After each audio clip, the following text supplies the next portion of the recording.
Avec l'entrée dans le 5e jour du Ramadan, le musulman a commencé à s'installer dans un certain modèle d'adoration et d'obéissance, mais il est important de ne pas se relâcher ni de réduire l'effort dans l'adoration. Cette journée représente une continuation de la course vers le pardon et la miséricorde, et il est nécessaire de la saisir avec les meilleures actions et actes d'obéissance qui rapprochent le musulman de Dieu Tout-Puissant. Renouveler l'intention et la sincérité dans le travail à sincérité et l'esprit de l'adoration. Plus un musulman renouvelle son intention envers Dieu dans son jeûne, sa prière et son adoration, plus il a de chances d'être accepté par Dieu.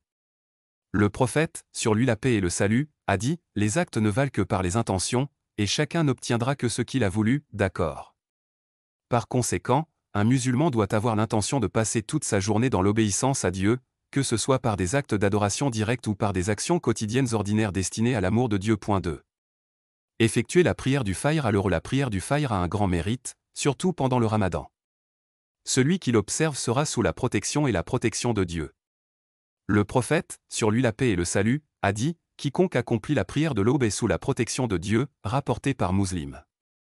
Après avoir effectué la prière, il est recommandé de s'asseoir dans la mosquée ou dans un endroit calme pour lire les invocations et quelques passages du Coran. 3. Réciter fréquemment le Saint-Coran. Le mois de Ramadan est le mois du Coran, et c'est le meilleur moment pour intensifier la lecture et la contemplation.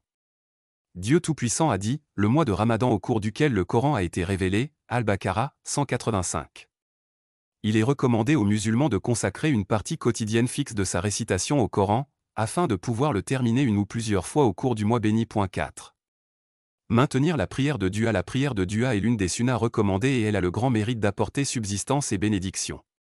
Le prophète, sur lui la paix et le salut, a dit « Chacun de vous doit faire une aumône chaque matin.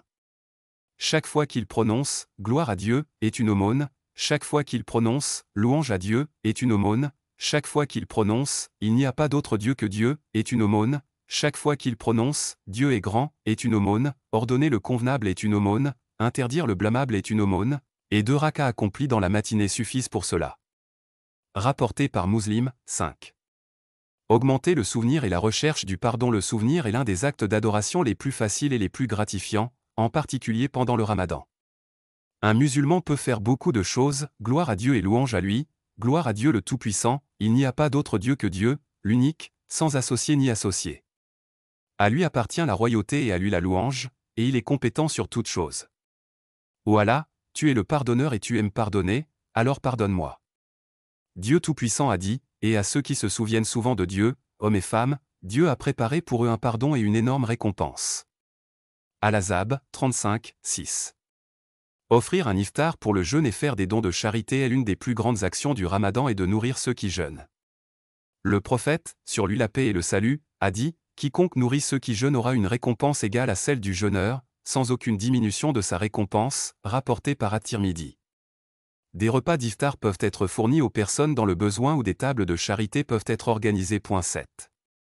Diligence dans la supplication. La supplication est l'un des grands actes d'adoration, en particulier au petit déjeuner, lorsque la personne à jeûne a une supplication qui ne sera pas rejetée. Il est recommandé aux musulmans de prier pour lui-même, sa famille et la nation islamique, et de demander à Dieu pardon, miséricorde et acceptation. 8. Prière de Taraouih et poursuite du Qiyam. La prière de Taraouih est l'un des actes d'adoration les plus importants du Ramadan, et continuer à la pratiquer aide le musulman à rester constant dans l'adoration. Le prophète, sur lui la paix et le salut, a dit « Quiconque prie debout pendant le Ramadan parfois et dans l'espoir d'une récompense, sera pardonné de ses péchés passés », rapporté par Al-Bukhari et Muslim. 9. Maintenir les liens familiaux et communiquer avec la famille. Maintenir les liens familiaux est l'un des actes d'adoration aimés de Dieu et il augmente les bénédictions dans la vie et les moyens de subsistance. Le prophète, sur lui la paix et le salut, a dit « Quiconque veut que ses biens soient accrus et que sa vie soit prolongée, qu'il maintienne les liens de parenté », rapporté par Al-Bukhari. Un musulman peut profiter du Ramadan pour communiquer avec sa famille et ses proches, que ce soit en leur rendant visite ou en les appelant. 10. Itikaf, même pour une courte période si possible, passer du temps à la mosquée pour adorer Dieu et se rapprocher de Dieu, même pour une courte période, est considéré comme l'une des actions recommandées pendant le Ramadan, en particulier au cours des 10 derniers jours du mois. Conclusion. Le 5e jour du Ramadan est l'occasion de continuer à faire de bonnes actions et de renforcer votre lien avec Dieu. En renouvelant son intention, en accomplissant ses prières et ses souvenirs, en récitant fréquemment le Coran et en faisant des dons, un musulman peut grandement bénéficier de ce mois béni. Assurons-nous tous de saisir chaque instant du Ramadan d'une manière qui plaît à Allah.